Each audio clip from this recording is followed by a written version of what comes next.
Did you ever wonder why the hell there's a broom on my channel icon? Well, today you're gonna find out whether you want to or not.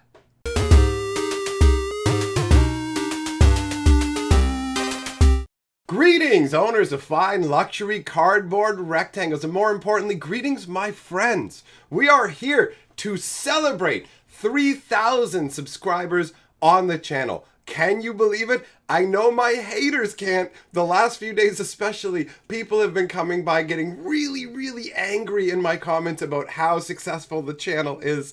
It's so adorable to see. What a lot of people don't get is even when you get to something as what seems as low as 3,000, you're already in the top 6 to 7% of all of YouTube. There are roughly 20 million YouTube channels, guys. And once you get to just 3,000, you're already in the top 1.1 million of all the channels out there. So yeah, roughly top 6, 7% already, which is really cool. Now, I figured since people occasionally ask here and there about the broom story, and I know people enjoy it, why not? We're doing the history year. It seemed like the perfect topic for a subscriber special. So let's get into my origins, and then we will do what I know you guys are waiting for, the moving of the guilds, because it is time to move the guilds yet again. And for those of you who don't know what that means, you will find out. So we'll get to that after this. But anyways, to dive in to what we're here for, the idea behind why the shield is designed the way it is. I mean, the purple's very obvious, right?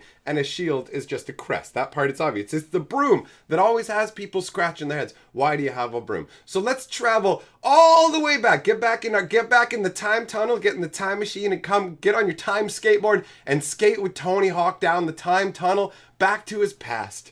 Okay, so the year is 1994, a long time ago, 94. All right, and a teeny weeny little, I'm TG Purple, tiny little Mike. I was a wee little guy too. I wasn't as tall and impressive as I was. I mean, I still had the fantastic brain, not as much life experience to go with it, but still, regardless, tiny little guy just being introduced to magic. Now, to even get magic, there was only one place in the entire city that you could buy this stuff, right? And to get there, you had to travel through back alleys and go to this unmarked door that you wouldn't even know was leading to a shop unless someone took you there. Like, this place was so back alley and unknown, they had to make up their own address for the post office. They literally didn't exist on the map on any grids. They made themselves up. But anyways, this tiny little unmarked door was the portal to magic, okay? This game store, the bottom of it, the entire thing, it was this massive long area with these gigantic rough-hewn stones with these crazy, almost sharp edges that you could actually scrape yourself on.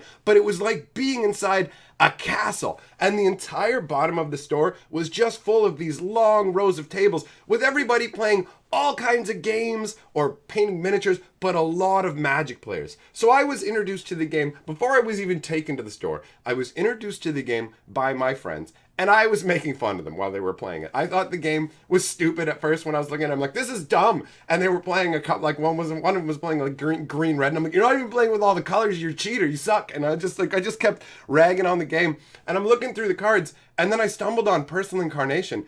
And I was just so stunned by the flavor of it because it shows this wizard. You know, we'll put it in the video. We'll put it on the screen here. It shows this wizard with his staff thrown way up high in the sky, and he's basically projecting his own will into this massive burly like warrior who's just kicking ass. And then remember, I was a tiny little guy, right? So the idea of being able to use like your force of will and magic to create a gigantic hulking thing that could fight for you and get the school bullies to leave you the hell alone, that was an appealing concept to me. So I was like, wait, maybe there's more to this game than I thought. Flash forward, I don't know, a day later or 2 days later, and this stuff is like crack to me. I am totally obsessed with knowing everything about the game and getting as many cards as I can, spending all my time looking at all my little cards and building my first deck, which was, you know what, I should do a separate video on it where I actually reconstruct the deck and we can go through it. But essentially, it was about 120 or 140 card green deck,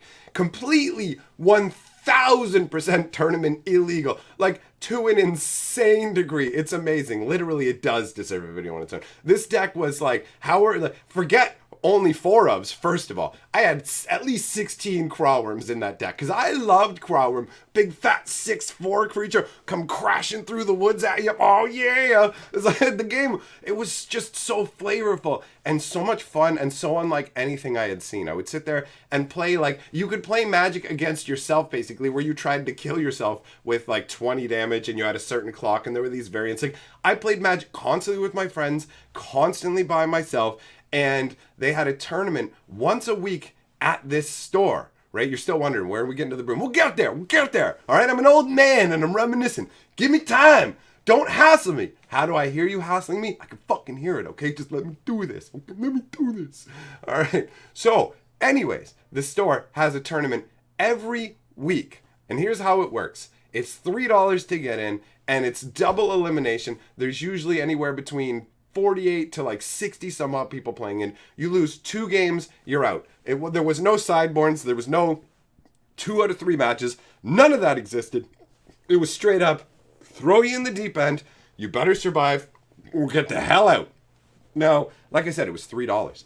I could not afford the entry fee to get into the tournament. Now, the owner of the store was a nice guy. So what he did was he gave me a broom and he told me to sweep the floor down in the basement where everyone plays games. And remember, this thing was massive. It's a giant floor, and I'm a tiny guy who's not really used to doing a lot of labor. So to me, it was a big deal, but I did like a really good job. I sat there and moved out every chair, and I swept under every table. You know what I mean? Because I thought it was real. I'm like, yeah, I want to play Magic. Oh, this is going to get me into the tournament. This is amazing, right? And so I swept so hard, and it took me years to realize, and I mean years to realize, that floor wasn't really dirty. There was almost nothing there. I swept the whole thing for nothing. I could have walked back upstairs and told him that I had swept the floor, and he would have let me play. He was basically just doing the whole, I'm going to let you play, kid, but to save your pride, because I can tell the kind of kid you are, I'm going to let you earn your way in, take this broom downstairs, and sweep up. So I earned my way into the tournament each week by sweeping, right? I wouldn't even have been able to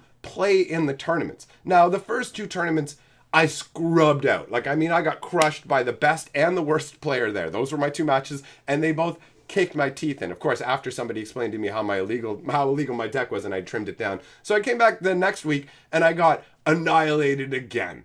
And then I stayed away for like a month, a whole month. And I built this crazy wonky deck, and I brought it back, and I managed to win the whole tournament. And that was an amazing feeling for me, right? Like, you got to understand, I didn't have the money to play in the tournament. And then all of a sudden I'm winning one, and I've won like a whole box. And so I would just come back each week, and he would just let me sweep the floor, and I get emotional. I tried really hard not to let my emotions get carried away with me. But when I think about this, it reminds me of when I had nothing. And if he hadn't put the broom in my hands, I wouldn't be where I am now. So it's a reminder of where I came from. It's a reminder to stay humble.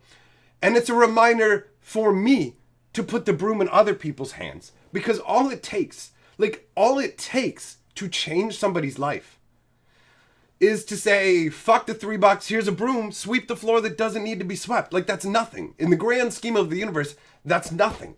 But to me, that's everything. And I feel so ridiculous that even decades later, I get emotional about this kind of stuff. But that's it. That's what the shield is. That's why the broom's there, my friends. And that's why that's always going to be the channel logo. Like, I tried to move forward for a moment with a new, flashier, cooler looking logo, because when I look at it, I'm like, what am I, do people think it's a paintbrush? Am I a witch riding a broom? What's the deal? But that's my heart. That's my heart right out there. That's everything that led to me being where I am now. There wouldn't be an MTG Purple without the broom. So I can't let the broom go away on the channel or in my heart. You feel me? Anyways, I hope that you found this to be a fun little tale. I hope that me getting all silly and old manish with my emotions wasn't too ridiculous for you. But I do have, check this out. I got some mail today. I don't know what's in this tube, but I do know what we're going to do. We're going to do a live stream tonight, a 3,000 subscribers celebration live stream, and we are going to open this up. We're going to do some other fun stuff. And before we even end the video off, we still have to move the guild. So we're going to head on over all that way and do that up right now. And I'm going to move over there in a crazy way. Woo. All right, well, you know what? It's been a couple of months since we got to do this. This is fun. I absolutely love this. So what we're doing now is we're moving the Azorius Guild, which represents the 3,000 mark, down here amongst its brethren along the Dragon Maze. So let us peel off the Azorius. Yeah, ready? Let's go. Oh, yeah, listen to that satisfying snap. And the Azorius have assembled. Oh, yeah, subscribers 2,000 to 3,000. You are the Azorius. All right, and going forward, 3,000 to 4,000, we will move down. Dimir, they are the next guild. We will do that. We'll do them at 4,000. Now, back to me over there. Or is it there? All right, so we have moved the guild sticker. We'll do it again at 4,000. We will welcome another guild in to the grand conclave of MTG Purple. This has been an absolutely joyous ride so far. My friends, thank you so much for choosing to spend time with me and have fun with me. I have a feeling this might be funny. I'm not sure, but I think what's in here is going to be entertaining. And even if it's not entertaining, it's just amazing that I get things like this sent to me. It's so cool to be able to get fan mail and wake up to all these comments where I get to interact with you guys. And not only do you get the positive comments where you guys are like, hey, you know what, I really like what you're doing. On top of that, I get to hear a bunch of different perspectives that I may not have had. I get to find out about information I didn't know about. I get to learn more about people as well and grow. I also have that feeling that you get from knowing when people tell you straight up, hey, what you do gives me a space away from my pain and my depression and the hard things in my life. So thank you for that. And that to me is incredibly valuable. So I'm going to keep working the broom, keep on doing that purple sweeping magic. Thanks, my friends, for coming on by. And here's to 3,000 more. Bye. Hey everyone, Carlsberg here, and MTG Purple, I am so proud of you. Congratulations on 3,000 subscribers and everything you've been able to achieve so far. I love you, and together we are the sixth color of magic.